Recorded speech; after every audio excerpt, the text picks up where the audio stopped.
मैं इस वचन को बोलूंगा, आप पहले इसे नोट कर लीजिए। इफिसियों 2 उसकी 19 से 22 आयत। सिर्फ बैकग्राउंड देना, टंग टंग टंग मत करो बार बार, ओके। इब्रानियों 2 उसकी 3 और 4 आयत। दूसरा पत्रस 1 उसकी 2, 3 और 4 आयत। मैं फिर से रिपीट करता हूं, इफिसियों 2 उसकी 19 से 22 आयत, इब्रानियों 2 उसकी 3 और 4 आयत, दूसरा पत्रस 1 उसकी 2, 3 और 4 आयत। इफिसियों 2 उसकी 19 से 22 में पढ़ूंगा, आप इसे सुनेंगे और निकालेंगे अगर आप निकाल सकते हैं तो। उसमें लिखा है, इसलिए तुम अब विदेशी और मुसाफिर नहीं रहे, परंतु पवित्र आत्मा के संगी, स्वदेशी और परमेश्वर के घराने के हो गए हो, और प्रेरितों और भविष्यद्वक्ताओं की नींव पर, जिसके कोने का पत्थर प्रभु यीशु मसीह स्वयं ही है, बनाए गए हो, जिसमें सारी रचना एक साथ मिलकर प्रभु में एक पवित्र मंदिर बनती जाती है, जिससे तुम भी आत्मा के द्वारा परमेश्वर का निवास स्थान होने के लिए एक साथ बनाए जाते हो। इब्रानियों 2 उसकी 3 और 4 में लिखा है, तो हम लोग एक बड़े उद्धार से निश्चिंत होकर कैसे बच सकते हैं, जिसकी चर्चा पहले प्रभु के द्वारा और सुनने वालों के द्वारा हमें इसका निश्चय हुआ। साथ ही परमेश्वर भी अपनी इच्छा के अनुसार चिन्हों, अद्भुत कामों और नाना प्रकार के सामर्थ्य के कामों और पवित्र आत्मा के वरदानों के बांटने के द्वारा इसकी गवाही देता रहा। दूसरा पत्रस 1 उसकी 2 से 4 आयत। परमेश्वर की और हमारे प्रभु यीशु मसीह की पहचान के द्वारा अनुग्रह और शांति तुम में बहुतायत से बढ़ती जाए। वचन हमें यह बताता है कि जो कलीसिया की नींव है वो प्रेरितों और भविष्यद्वक्ताओं के ऊपर रखी गई है। हमारा कोने का पत्थर लिखा जीसस क्राइस्ट है, उसके बिना कोई भी घर नहीं बन सकता। लेकिन लिखा कि प्रेरितों और भविष्यद्वक्ताओं की नींव पर, जिसके कोने का पत्थर मसीह है, तुम बनाए गए हो। पुराने टाइम में जब मूसा के लोगों ने प्रार्थना की, जब इस्राएलियों ने प्रार्थना की, जब उन्हें मालूम था कि ये प्रोफेटिक वर्ड है कि हम 400 साल के बाद छुड़ाए जाएंगे, लेकिन 430 वर्ष हो चुके हैं, उन्हें यह मालूम नहीं था कि कोई भी भविष्यवाणी बाइबल की अपने आप आपकी लाइफ में पूरी नहीं होती। इसलिए पौलुस ने कहा था तीमुथियुस को, जो भविष्यवाणियां तेरे विषय में की गई हैं, उनके अनुसार तू अच्छी लड़ाई को लड़। एक क्रिश्चियन व्यक्ति बावजूद इसके कि वचन कहता है कि मेरे कोड़े खाने से तुम लोग चंगे हुए हो, बीमार रह सकता है। अगर आप इस वचन को इंडिविजुअली इसके साथ फाइट नहीं करते, इसके साथ प्रेयर नहीं करते, इसको क्लेम नहीं करते, इसको मांगते नहीं परमेश्वर से। जब उनको अपनी गलती का एहसास हुआ कि अगर प्रभु ने कहा, यहोवा ने कहा कि 400 साल के बाद मैं इस कौम को आजाद कर दूंगा, तो भी वो 430 वर्ष के बाद भी आजाद नहीं हुए और उन्होंने प्रेयर नहीं की, तो परमेश्वर ने दुखों को भेजा। तो राजा उनको तंग करने लगा, उन पर बोझ डालने लगा, मजदूरी उनको बढ़ाने लगा, तरह तरह के सबसे मुश्किल मजदूरी के काम उनको देने लगा। मजदूरी के कारण उन्होंने आहें भरी और परमेश्वर को छुटकारे के लिए बोला। अगर परमेश्वर उनकी जिंदगियों में मुसीबत ना भेजता, वो कभी भी प्रार्थना नहीं करते। जब उन्होंने प्रेयर की, परमेश्वर ने मूसा को भेजा, नबी को भेजा, और उसने कहा कि मैं मूसा को अपने वचन दूंगा, तुम लोग मेरे वचनों को मानना जो मैं मूसा को दूंगा। मूसा, नबी, प्रेरित, पास्टर्स कुछ नहीं, ये जस्ट परमेश्वर के भेजे हुए हैं। ये अपनी ओर से आपको कुछ नहीं कहते, इनकी अपनी कोई डॉक्ट्रिन नहीं है, अपना कोई ऐसा विश्वास नहीं है जो बाइबल से अलग हो। परमेश्वर ही ऐसे लोगों को खड़ा करता है। और वचन क्या कहता है? परमेश्वर ने कहा, अगर तुम मूसा की बात को सुनोगे, क्योंकि मैं मूसा को वचन दूंगा, मैं मूसा को छुटकारे के भेद दूंगा, और तुमको मूसा को फॉलो करना है और तुम छुड़ाए जाओगे। आसान सी बात थी। और नए नियम में इफिसियों की पत्री में लिखा है कि तुम लोग प्रेरितों और भविष्यद्वक्ताओं की नींव के ऊपर तुम्हारा घर जो है वो बनाया जाता है। कैसे? और परमेश्वर कहता कि वो नाना प्रकार के, इब्रानियों 2 उसकी 4 आयत, परमेश्वर अपनी इच्छा के अनुसार चिन्हों, अद्भुत कामों, नाना प्रकार के सामर्थ्य कामों और पवित्र आत्मा के वरदानों के बांटने के द्वारा इसकी गवाही देता रहा। ये नाना प्रकार के सामर्थ्य काम, चिन्ह, अद्भुत काम, ये किसकी ओर से? लोग बोलते शैतान की ओर से।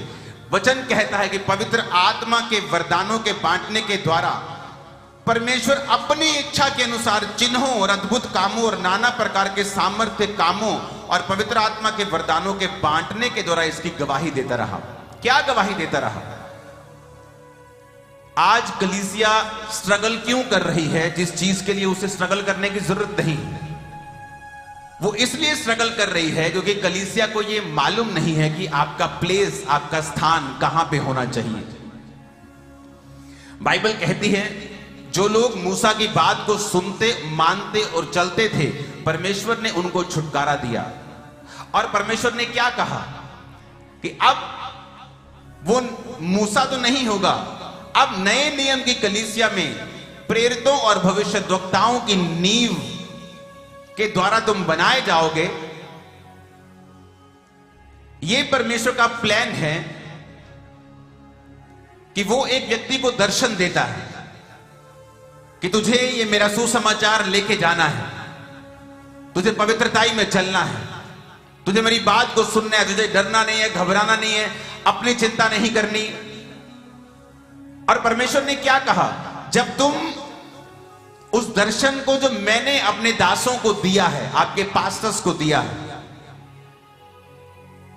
जहां आप सेवकाई में जाते हैं, जिस चर्च में जाते हैं, वो एक विजन अगर परमेश्वर ने उसको दिया है तो वचन ये कहता है उस विजन के पीछे आपकी ब्लेसिंग होगी।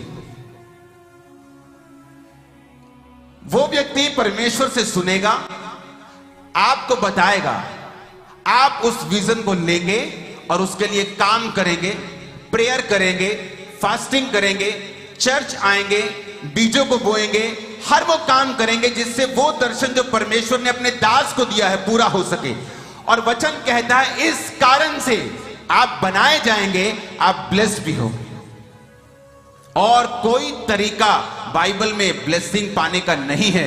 इसलिए बहुत से क्रिश्चियन फैमिलीज में मैंने कर्सिस को काम करते हुए देखा है, श्रापों को देखा है, शैतान को काम करते हुए देखा है, क्योंकि वचन ये कहता है आप किसी ऐसे दर्शन के नीचे होने चाहिए जो सर्वशक्तिमान परमेश्वर ने दिया हो अपने दास को।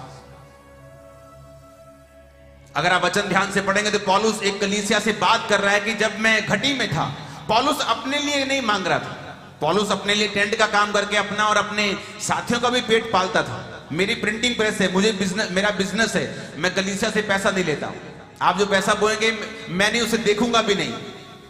लेकिन वचन ये कहता है, पौलुस कहता है मेरे मिशनरी कामों के लिए तुमने जो बोया था, अब मेरा परमेश्वर तुम्हारी हर घटी को महिमा सहित मसीह यीशु में क्या करेगा? पूरा करेगा। महिमा सहित, बेइज्जती के साथ नहीं। कई बार आप लोगों से पैसा मांगते हो, रिश्तेदारों से, आप तो शायद कम मांगते हो कि आपके रिश्तेदार मांगते हो, तो कई बार इंसल्ट होती है उनकी, या तो फिर पैसे मंगल लग गया।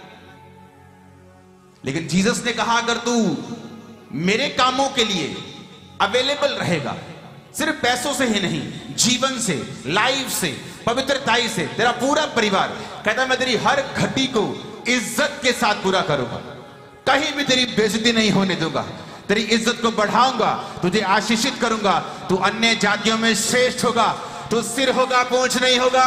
आमीन ऊंचे बोला चाहिए चर्च। हालेलुया। बाइबल में एक भी चीज इत्तेफाक से नहीं मिलती आपको। अगर सुलेमान सबसे अमीर था तो वचन कहता है कि दाऊद, उसके बाप ने अपना पर्सनल सोना जो आज की करेंसी में 20,000 करोड़ के करीब था, ऐसा बीज बोया था। ऐसा बीज उसके पहले कभी इतना बड़ा बीज नहीं बोया गया था। तो परमेश्वर जब सुलेमान से बात करते हैं, जब वो हजारों भेड़ों को चढ़ाता है और सपने में उससे बात करते, तो वो कहता है परमेश्वर मुझे बुद्धि चाहिए, प्रभु कहते क्या चाहिए? कहता मुझे बुद्धि चाहिए, विवेक चाहिए कि मैं इतने बड़े तेरी प्रजा का न्याय नहीं कर सकता, मुझे आने जाने की अकल दे, खड़े बैठने की होने की अकल दे। तो परमेश्वर ने कहा मैं तुझे बुद्धि और विवेक से भरा हुआ मन भी दूंगा, लेकिन तुझे इतना पैसा और विवेक और ऐश्वर्य दूंगा जो आज के पहले कभी ना दिया ना कभी बाद में दूंगा। रीजन क्या? मांगा तो कुछ और लेकिन मिला कुछ और, क्योंकि उसके बाप ने जो बोया था सुलेमान को वो सब काटने को मिला। क्योंकि आप परमेश्वर को बीट नहीं कर सकते, आप परमेश्वर को हरा नहीं सकते। आप एक कदम चलेंगे वो 10 कदम चलेगा, आप एक चीज बोएंगे वो 10 चीजें आपको देगा। इसलिए वचन में लिखा है जिनको बोने की आदत पड़ जाती है, परमेश्वर ने कहा मैं उन्हें इतना दूंगा कि रखने की जगह भी उनके पास नहीं होगी। इसलिए तो लिखा है बाइबल में। जिस चर्च में आप खामरा चर्च में वर्शिप होते हुए देखते हो वो मेरी 8वीं चर्च है। 8 जगहें बदली 7 साल में, तो जहां जगह लेते थे वो भर जाती थी, लोग बाहर होते थे। अब क्या करें? अब ये 7 जगह, अब मैं ऐसी जगह पे गया हूं जहां इससे 6-6, 8-8 गुना ओवरफ्लो हॉल्स हमें हर 3 महीने बाद बढ़ाने पड़ते हैं। परमेश्वर ने क्या? उसने कहा मैं तेरे पास रखने की जगह नहीं होगी, तुझे इतना मैं आशीषित करूंगा। हालेलुया। पतरस 2:1-2 और 4 आयत में लिखा है परमेश्वर की और हमारे प्रभु यीशु मसीह की पहचान के द्वारा अनुग्रह और शांति बहुतायत से तुम में बढ़ती जाए। कहता परमेश्वर की पहचान के द्वारा अनुग्रह, अनुग्रह एक छोटा शब्द नहीं है। कहता grace and peace be multiply. Grace का मतलब है फेवर। आप जाते हैं आपको फेवर मिलता है। मैंने फेवर को आते हुए देखा है, सरकारों से फेवर आते हुए देखा है, लोगों से आते हुए देखा है, बड़े बड़े लोगों से आते हुए देखा है, छोटे छोटे लोगों से फेवर आते हुए देखा है। परमेश्वर कहता है फेवर और शांति तुम्हारे जीवन में यीशु मसीह की पहचान के द्वारा बढ़ेगी। यीशु मसीह की पहचान, नॉलेज, जिसका यूनानी मतलब है एपिग्नोसिस, जिसका मतलब है फुल डिसर्नमेंट, कि परमेश्वर की पूरी नॉलेज को लेना। यह शब्द निकला एपिगिनोस्को से, ग्रीक भाषा का 1921वां शब्द। इसमें लिखा है कि परमेश्वर को एक मार्क तक, कहता to know upon some mark, कि कहता ना कि यार मैं इस बंदे ਨੂੰ ना चंगी तरह जानता, मैं इस लेवल तक इस बंदे ਨੂੰ जानता। परमेश्वर ने कहा अगर तुम ग्रेस को मल्टीप्लाई होते हुए देखना चाहते हो, आप देखो कई सेवकाइयों में, कई लाइफ्स में, कई बिजनेस में आपको ग्रेस, आपको फेवर नहीं मिलता। वो मेहनत कर रहे हैं लेकिन वो फेवर नहीं है जो दूसरे लोगों के पास है। परमेश्वर कहता है वो फेवर तुम्हारी लाइफ पे आ सकता है, तुम्हारी मैरिड लाइफ के ऊपर आ सकता है, तुम्हारे फाइनेंस पे आ सकता है, तुम्हारे बिजनेस के ऊपर आ सकता है, जॉब में आ सकता है। वो फेवर यूसुफ के ऊपर था। वचन कहता है कि जब वो बिक गया, पोतीफर के घर में झाड़ू पोछा मारने लगा, फेवर के कारण की फेवर उस पे था, वो हमेशा बढ़ता गया, धीरे धीरे धीरे चीफ सर्वेंट बन गया, उस घर का हेड बन गया। वचन कहता है कि प्रॉपर्टी से लेके हर चीज उसके हाथ में थी, अपने मालिक की पत्नी को छोड़ के हर चीज वो देखना उसने शुरू कर दिया था। इसको क्या बोलते हैं? फेवर। फेवर क्यों था? क्योंकि उसकी लाइफ के ऊपर पहचान थी, प्रैक्टिकल पहचान जो उसके भाइयों के पास नहीं थी। वचन कहता है कि जब उसके भाई पाप में थे, आपस में चुगलियां करते थे, एक भेड़ को मार के खा के बाप को बोलते थे कि हाँ भेड़िया खा गया, भेड़ बीमार हो गई। बाइबल कहती वो अपने भाइयों की जो गलत कामों का समाचार अपने बाप के पास लेके जाता था। उसने भीड़ को दरकिनार कर दिया, अकेला चलना मुनासिब समझा, क्योंकि जब आपको जीसस के वचन की पहचान हो जाती है, भाई साहब आप कभी नहीं डरेंगे कि आपका एमएलए क्या सोचेगा, आपकी सरकार क्या सोचेगी, फलाना बंदा क्या सोचेगा, फलाने लोग क्या सोचेंगे, एक खास तरह के जाति प्रजाति क्या, आप कभी परवाह नहीं करेंगे। क्यों? आपको मालूम है कि ग्रेस जो है, पीस जो है, शांति और अनुग्रह जो है, कोई बंदा आपको नहीं दे सकता। वचन कहता है जीसस क्राइस्ट की पहचान के द्वारा। दूसरा पतरस 1 उसकी 2 आयत में लिखा परमेश्वर के और प्रभु यीशु की पहचान के द्वारा। पहचान का मतलब है एपिग्नोसिस। एपिग्नोसिस शब्द निकला है एपिग्नोस्को से, जिसका मतलब है to know upon some mark.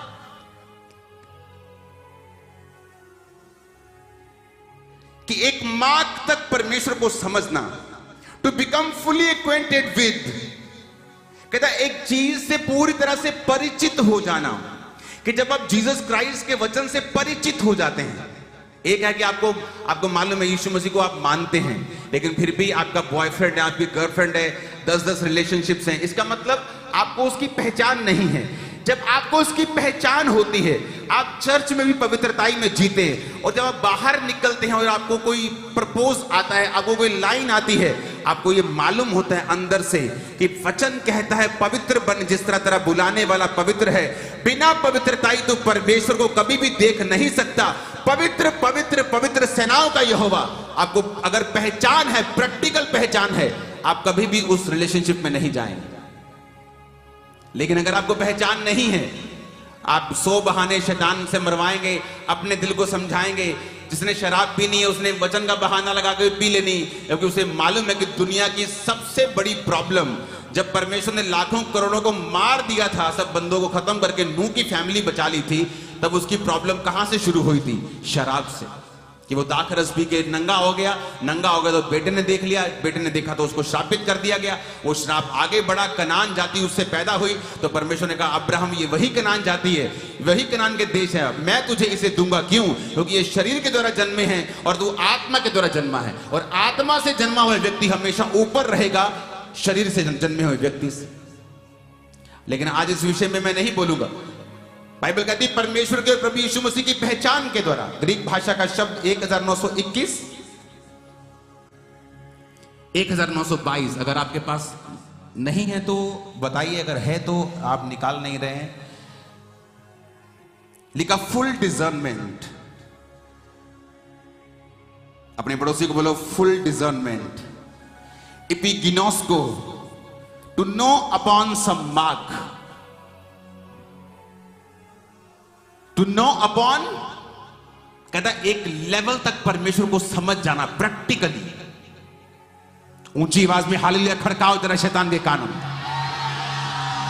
Practically एक है कि मुझे पता है, हाँ चर्च में टाइट देते हैं, मैं टाइट नहीं देता, मैं टाइट ज्यादा बोता हूं।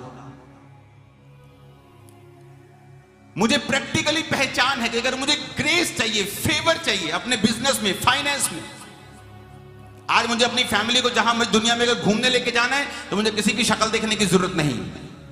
मुझे घर लेना है, किसी को बताने की, मुझे किसी को ऑफर लेने की जरूरत नहीं है, लोगों से मांगने की जरूरत नहीं। अच्छा मेरी लाइफ में बो दो, अभी मेरा बिजनेस मुझे दे सकता है और देता है। वो फेवर मैंने कैसे पाया? क्योंकि मुझे पहचान है, अगर मैं बोऊंगा तो मैं काटूंगा। प्रैक्टिकल पहचान है। गिनोस को to know upon some mark. जब आप एक चीज को एक मार्क तक, एक लेवल तक समझ जाते हैं, पहचान जाते हैं उसको, फिर आप हटते नहीं हैं। कहता ग्रेस कैसे आएगी, फेवर कैसे आएगा? यीशु मसीह की और पिता की पहचान के द्वारा। ऊंची आवाज में हालेलुया बोलो। आमीन। कि जब मुझे पहचान हो जाएगी, यूसुफ को पहचान हो गई कि यार कोई मायने नहीं करता मेरी लाइफ में क्या चल रहा है। मेरे 10 भाई पाप कर रहे हैं, आज मटन पनीर बन रहा है, आज लैम बन रहा है, आज कुछ बन रहा है, लेकिन मैं इसमें शामिल नहीं होऊंगा क्योंकि ये पाप का भोजन है। मैं पहचान चुका हूं परमेश्वर को, और इसीलिए वचन कहता है कि जो ग्रेस यूसुफ की लाइफ के ऊपर थी, उसके भाइयों की लाइफ के ऊपर कभी नहीं थी। अगर आप जान जाएंगे, यीशु को पहचान जाएंगे, जो ग्रेस आपके ऊपर होगी वो दूसरों के ऊपर नहीं होगी, जो आपकी सेवकाई के ऊपर होगी वो आपके रिश्तेदारों के ऊपर नहीं होगी, आपके ऊपर होगी। क्यों? क्योंकि प्रैक्टिकली आपने जीसस क्राइस्ट के वर्ड को फॉलो किया है। कितने मेरी बातों को समझ रहे हैं? दाऊद भी सेम था। अगर आप ग्रेस का ही मतलब समझ जाए ना, फेवर का ही, आपकी लाइफ सेटल हो जाएगी। अगर आप समझ जाए कि परमेश्वर ने कहा grace and peace be multiply to you, grace भी मल्टीप्लाई हो, पीस भी मल्टीप्लाई हो unto you through the knowledge of God and of Jesus our Lord। कि जीसस और पिता की नॉलेज के द्वारा तुम पर ग्रेस और पीस मल्टीप्लाई हो सकता है।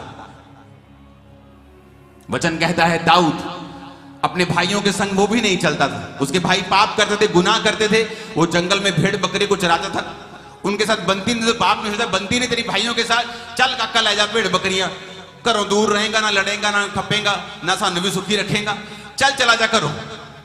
ते घरों गया ते भेटां ते बकरियां नूं चार रहा दूर, और परमेश्वर का गुणगान कर रहा है, पाप में नहीं गिरा, वे विचार में नहीं गिरा, अपने भाइयों के सामने झुका नहीं जो पाप करते थे। ग्रेस उतरी। क्या ग्रेस थी? जब शमूएल नबी मसा करने के लिए आए तो उसने कहा कि भेजो बड़े बड़े लंबे लंबे भाई दाऊद के पढ़े लिखे राजा की सेना में। परमेश्वर ने कहा रिजेक्टेड, रिजेक्टेड, ये भी नहीं, ये भी नहीं, सब रिजेक्टेड है, सबको देख चुका हूं, सब पाप करते, गुप्त पाप करते हुए विचार, छोड़ दो इनको। किसको चुना है प्रभु तूने? अभी एक और है यार, वो तो दूर रहता है, वो तो निखट्टू बच्चा है हमारा, नहीं वो लड़ाकू बच्चा है, नहीं उसी को लेके आओ। और जब दाऊद को देखता है वो, परमेश्वर कहता है यही है, इसे मसा कर, मैं तेरे भाइयों के मध्य में तेरा अभिषेक करूंगा। जब परमेश्वर तेरे साथ होगा, कितने मेरी बात को समझ रहे हैं? और वचन क्या कहता है? दाऊद को अभिषेक किया गया। ये पहली शुरुआत थी। जब हम बाइबल पढ़ते हैं, कई बार हम समझ के साथ नहीं पढ़ते, जल्दी जल्दी पढ़ लेते हैं। वचन में एक बात लिखी है, परमेश्वर ने कहा कि योनातन जो शाऊल का बेटा था, उसे मालूम था कि वो राजा मेरा बाप है, मेरा बाप मरेगा तो मैं राजा बनूंगा। ये तो नॉर्मल, ये तो आम बात थी, तो होना ही था। लेकिन वचन क्या कहता है? उसने कहा दाऊद से कि जब मेरा बाप मरेगा, यहोवा तुझे उस गद्दी पर बिठा देगा। इतना बड़ा फेवर, ऐसी ग्रेस, ऐसा फेवर कैसे? अरे भाई साहब, कोई गाड़ी नहीं देता आपको, कोई 10 रुपए नहीं आज छोड़ता, वो तो एक बड़ी गद्दी है। मैं कहता हूं कि लोग बाप का कत्ल कर देते हैं, भाइयों का कत्ल कर देते हैं पॉलिटिक्स में कुर्सी के लिए, तो वो तो राजा की कुर्सी थी, खरबों अरबों, उससे भी पार। वो कैसे कोई कह सकता है कि मेरे बाप के बाद तुझे मिल जाएगी? क्योंकि जब आप पहचान जाते हैं क्राइस्ट को, यहोवा के वचनों को, वही फेवर की मैं बात कर रहा हूं। जिस दिन आप तौबा कर लेंगे और आज वायदा कर लेंगे, प्रभु कुछ भी हो जाए, मैं भूखा मरूं ना मरूं, जीऊं, कुछ भी हो जाए, तेरे वचन को छोड़ूंगा नहीं, और जो पहचान चुका हूं उसी पे चलूंगा। मैं आपको प्रॉमिस करता हूं, भविष्यवाणी करता हूं, आज से ऐसा फेवर आपके सिरों पर नाचेगा, कभी लाइफ में देखा नहीं होगा। नेवर। आप चाहे 40 साल से क्रिश्चियन क्यों नहीं हैं, ऐसा फेवर आएगा, आप बोलेंगे ऐसा मेरी लाइफ में मैंने कभी नहीं देखा जो हो रहा है, मेरी सेवकाई ने कभी नहीं देखा जो हो रहा है, मेरी लाइफ में, मेरी फैमिली में कभी नहीं देखा जो हो रहा है। हालेलुया। आज हम हैरान होते हैं, मैं मेरी वाइफ के बड़ी हैरान होते हैं, जिस तरह का फेवर, जिस तरह की ग्रेस हमें मिलती है लोगों से, ऊंचे पद वालों से, बड़े बड़े लोगों से। वो फेवर जो दूसरों के पास भी लाखों हजारों लोग होंगे, उनके पास नहीं, लेकिन वो फेवर परमेश्वर के वचन के द्वारा ही मिलता है। क्योंकि वचन कहता है कि grace and peace be multiplied unto you through the knowledge, इपिग्नोसिस के द्वारा, इपिगिनोस को जिससे निकला है कि to become fully acquainted with, to know upon some mark, कि जब आप जीसस क्राइस्ट और यहोवा पिता के वचनों को एक मार्क तक समझ जाते हैं, आप प्रैक्टिकली समझ जाते हैं कि ये मेरी हद है, इससे आगे मैं नहीं जा सकता, यहां मैं रह सकता हूं, इसके आगे नहीं जा सकता, ये खा सकता हूं, ये नहीं खा सकता, यहां जा सकता हूं, यहां नहीं जा सकता। जब तक आप बाउंड्रीज नहीं बनाएंगे, लाइफ में कुछ भी असर नहीं होगा। बाइबल कहती है प्रेरिताओं और भविष्यद्वक्ताओं की नींव के ऊपर कलीसिया को बनाया गया। प्रेरित प्रभु के बात को सुनते थे, सुसमाचार को लेके जाते थे, कलीसिया उन्हें सपोर्ट करती थी, इस वजह से कलीसिया आशीषित रहती थी। क्योंकि कलीसिया पर जो भेद प्रकट किए जाते थे प्रेरितों के द्वारा, भविष्यद्वक्ताओं के द्वारा, उन भेदों से कलीसिया परमेश्वर की नॉलेज को लेती थी। उन्हें समझ आता था कि मुझे ये काम करना है और ये काम मुझे नहीं करना है। जब आप इंडिया में थे, पाकिस्तान में थे, अपने देश में थे, गरीब थे, ठीक ठीक थे, मिडिल क्लास फैमिली में थे, आप संडे चर्च जाते थे। आप कनाडा में आ गए, न्यूजीलैंड में चले गए, यूएसए में आ गए, अब आपको संडे भी काम करना है। आप संडे चर्च के बाद भी ढूंढते कि जल्दी मीटिंग खत्म हो जाए तो मुझे शाम की शिफ्ट लगानी है, मुझे सैटरडे भी काम करना है। भाई साहब, एक दिन सुसमाचार के लिए चले,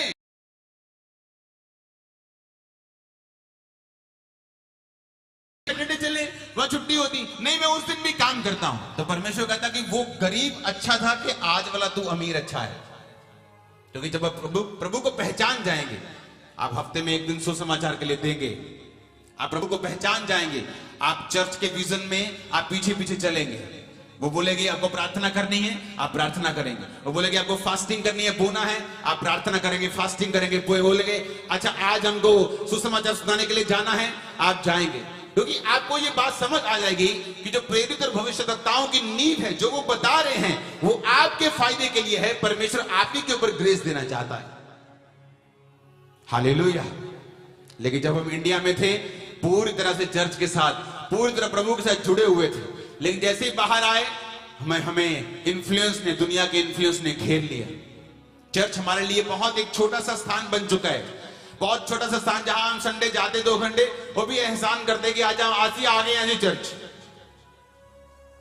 लेकिन परमेश्वर ने क्या कहा? कहता ग्रेस तभी होगी जब तुम परमेश्वर को और पिता को पहचान जाओगे। अगली आयत में लिखा क्योंकि उसकी ईश्वरीय सामर्थ्य में। क्या हम देख पा रहे हैं साथ साथ आयतों को, क्या आप सिर्फ पढ़ पा रहे हैं? लिखा क्योंकि उसकी ईश्वरीय सामर्थ्य ने सब कुछ जो जीवन और भक्ति से संबंध रखता है, हमें उसी की पहचान के द्वारा दिया है। According as his divine power hath given unto us all things that pertain into life and godliness। कौन सी लाइफ? ज़ोए लाइफ। परमेश्वर ने इस वचन को बड़े ध्यान से समझना। कहता है उसकी ईश्वरीय सामर्थ्य ने सब कुछ जो जीवन और भक्ति से संबंध रखता है। जीवन कौन सा? ज़ोए, जीसस क्राइस्ट वाली लाइफ। एक मैरिड लाइफ है जहां जीसस क्राइस्ट वाली लाइफ नहीं है।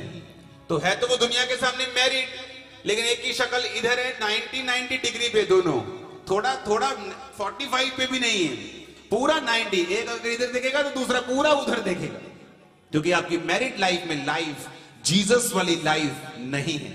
बिजनेस चलाने में संघर्ष है, वो लाइफ नहीं है जो खुदाबंद चाहता है।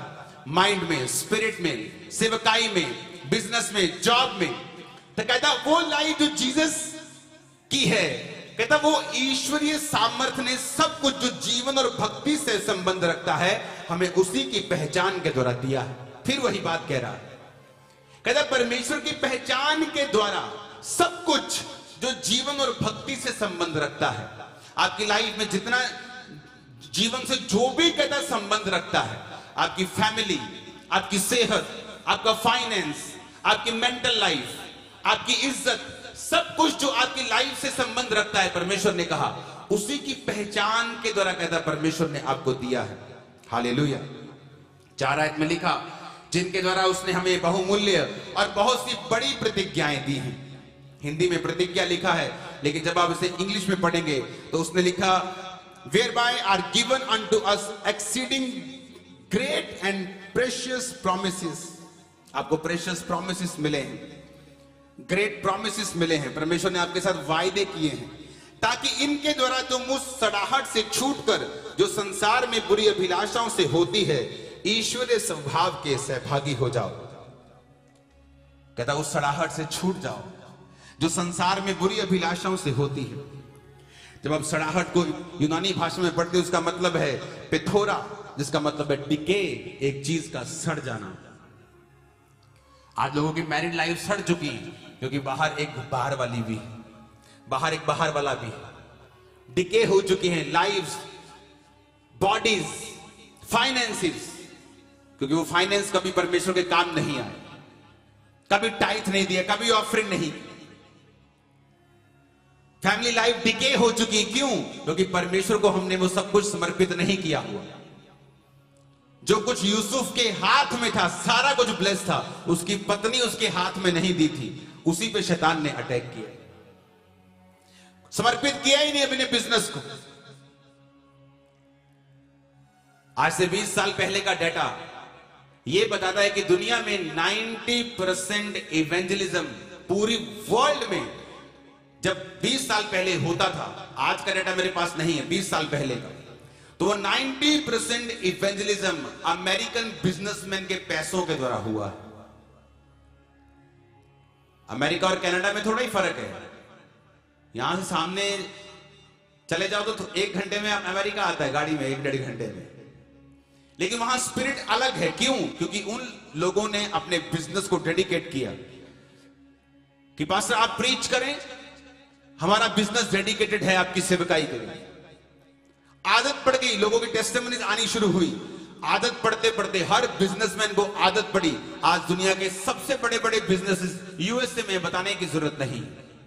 मीडिया किसके पास है? यहूदी लोगों के पास, जो टाइट के बिना तो बात ही नहीं करते, परमेश्वर को दिए बिना तो बात नहीं। छोटे बच्चों को सिखाते, चर्च में चल रहे हो अपना टाइट निकालो, पॉकेट मनी 10 रुपए मिली, टाइट निकालो। पहचान है उन्हें जीसस क्राइस्ट के वर्ड्स की, यहोवा के वचनों की। अगर कुछ यहूदी जीसस को नहीं मानते, यहोवा के वचन को मानते हैं, लेकिन वचन को मानते तो असर भी उनकी लाइफ में है, चाहे वो किसी भी तरह हो। जब पहचान नहीं है, जब हमने सुना है लेकिन उसको फॉलो नहीं करते, तो रिजल्ट हमारी लाइफ में कभी नहीं आता। परमेश्वर ने कहा तुम्हें बड़ी प्रतिज्ञाएं मिली ताकि तुम उस सड़ाहट से, उस डिके से छूट जाओ जो संसार में बुरी अभिलाषाओं से होती है। इसलिए परमेश्वर ने कहा शैतान तुम्हें नष्ट करने के लिए आया, लेकिन जीसस क्राइस्ट ने कहा मैं तुम्हें जीवन देने के लिए आया। कैसे जीवन देंगे? वो वचनों के द्वारा ही।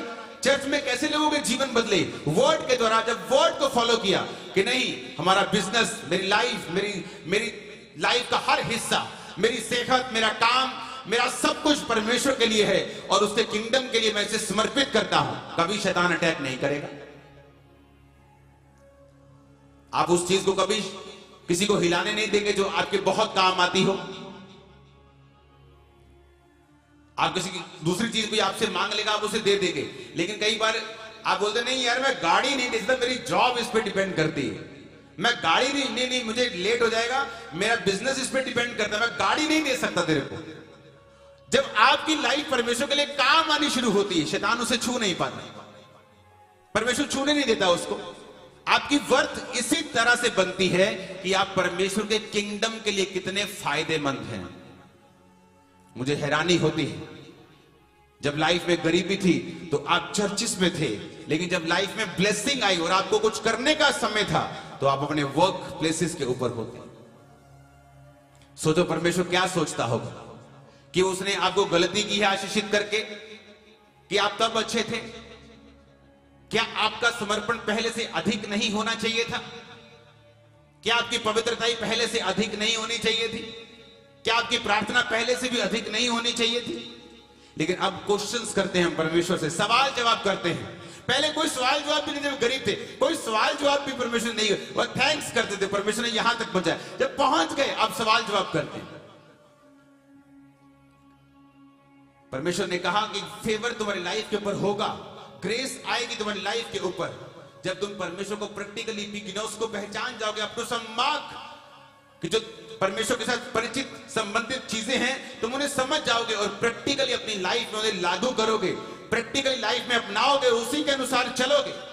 उसने कहा जो व्यक्ति वचन को सुनता और उसके बाद बाहर जाके फिर अपनी मर्जी करता है, उस व्यक्ति के समान है जिसने अपना मुंह शीशे में देखा और बाद में भूल गया वो कैसा था।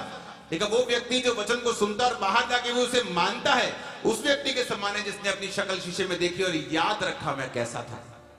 हालेलुया। वचन आपका शीशा है। बाइबल कहती है ये आपका मिरर है, ये आपको बताता है कि कहां आपके फेस पे मिट्टी लगी है, कहां आपको मेकअप की जरूरत है, कहां आपने क्या करना है। ये शीशा है। अगर इसका इनकार करेंगे तो आप अपने आप का इनकार कर रहे हो। आप ये इकरार कर रहे हो कि मुझे इस सुंदरता की जरूरत नहीं है, मुझे बेटर होने की जरूरत नहीं है, क्योंकि ये शीशा है, मैं आपको शीशा दिखा रहा हूं। अगर तो आपका फेस गंदा लग रहा है तो इसमें मेरी गलती नहीं है, आपका फेस गंदा आपकी गलती की वजह से है, मैं तो सिर्फ शीशा दिखा रहा हूं। हालेलुया। एक पास्टर प्रचार कर रहा है, ओए शराब नहीं पीनी, मतलब ला तू सानू कितना कहता है शराब पी। उसने कहा मैं तो प्रीच किया शराब नहीं पीनी, तुम अगर शराबी हो तो तुम्हारी दिक्कत है, पास्टर की दिक्कत थोड़ी है। हालेलुया। तो वचन कहता है कि जीसस क्राइस्ट की ग्रेस जो दाऊद के ऊपर थी, योनाथन कहता ये सारा साम्राज्य मेरे पिता के बाद परमेश्वर तेरे को देगा। फाइट कर सकता था वो भी, हो सकता कि कुछ साल के लिए राजा बन भी जाता, लेकिन बाइबल कहती ग्रेस, ऐसी ग्रेस जो सोचने से परे होगी, जो इमेजिन नहीं की होगी, जो सेंस जिसे रिकॉग्नाइज नहीं कर पाएगी कि ऐसा क्या हो सकता है, क्या ऐसा कैसे हो सकता है। परमेश्वर कहता है ऐसी ग्रेस मैं तेरी लाइफ के ऊपर उंडेल दूं। तेरी सेवकाई हो, तू ऐसे पास्टर बुलाया गया है, तू ऐसे बिजनेसमैन बुलाया गया है, होम मेकर बुलाई गई है, तो जिस कंडीशन में बुलाया गया है, जिस बुलाहट के साथ बुलाया गया है, उसी कंडीशन में मैं तेरी लाइफ, तेरे सिर के ऊपर ग्रेस दूंगा। वो ग्रेस विजिबल होगी, देखेंगे लोग उस ग्रेस को। आमीन। दाऊद की दिखती थी कि छोटा सा बच्चा मुंह में लाली झलकती है और परमेश्वर कह रहा है इसको मसा का राजा होने के लिए ग्रेस दिखती थी। योनातान बोलता था कि तू मेरे पिता के बाद तू राजा बनेगा, ग्रेस दिखती थी। और जहां जहां वो गया वो ग्रेस उसके पीछे रही, क्योंकि परमेश्वर ने कहा पहचान के द्वारा मैं तुझे ग्रेस दूंगा। ऊंची आवाज में हालेलुया बोलो जरा। आपका काम है दर्शनों के साथ चलना। जो दर्शन खुदा ने आपके दास को, अपने पास्टर को दिया है, आपकी चर्च को दिया है, आप जिस चर्च के मेंबर हैं, अगर वो सोल सेविंग वाली चर्च है तो वह तभी वहां पे जाइए। अगर वो रूहें बचाने में, वचन प्रीच करने में विश्वास रखती है, मिरेकल्स में विश्वास करती है, तो जाइए और उस चर्च के साथ खड़े हो जाइए, खड़े हो जाइए और काम कीजिए हर तरह से। और फिर देखिए ग्रेस आती है कि नहीं आती। ये तो आप प्रार्थना करते करते थक जाएंगे एक दिन और आप सोचेंगे क्यों परमेश्वर मेरी प्रार्थना का उत्तर नहीं देता। और वचन में साफ साफ लिखा है, अगर तू मेरे नाम से, मेरे पिता से मेरी महिमा के लिए कुछ मांगेगा तो मेरा पिता तुझे देगा। हम किस किस के लिए मांग रहे हैं? अपनी सेटिस्फेक्शन के लिए, अपने लिए हम मांग रहे हैं। तो वचन कहता है नाना प्रकार के अद्भुत काम, चिन्ह और वरदान बांटने के द्वारा परमेश्वर की गवाही देता रहा कि जो काम हो रहे हैं ये गवाही है परमेश्वर की कि ये चर्च को मैंने खड़ा किया है। ये अपनी मर्जी से खड़े नहीं हुए। ये नाना प्रकार के काम, पवित्र आत्मा के वरदान परमेश्वर ने कहा मैंने खड़ा किया है। परमेश्वर का दास स्वर्गीय रीनट बॉन्के इस तरह से कहते थे, कहते जितनी कम सामर्थ तुम्हारी लाइफ में होगी उतने ज्यादा केक्स और कॉफीज और पिकनिक्स लगेंगी चर्च को पालने में और बनाने में। जितनी कम सामर्थ होगी उतनी कॉफी लगेगी, उतने केक लगेंगे भाई साहब लोगों को बिठाने में। और जिसके पास सामर्थ थी, यूहन्ना भविष्यद्वक्ता लिखा, जंगलों में भी लोग जाते थे, बोलते थे सांप के बच्चों, कहते नहीं तेरे को लिया तब भी तेरे पास ही आए।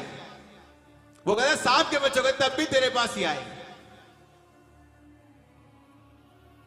भीड़ जीसस के पीछे होती थी, जीसस बोलता नहीं अब मुझे ये भीड़ नहीं चाहिए, मुझे आगे जाना है।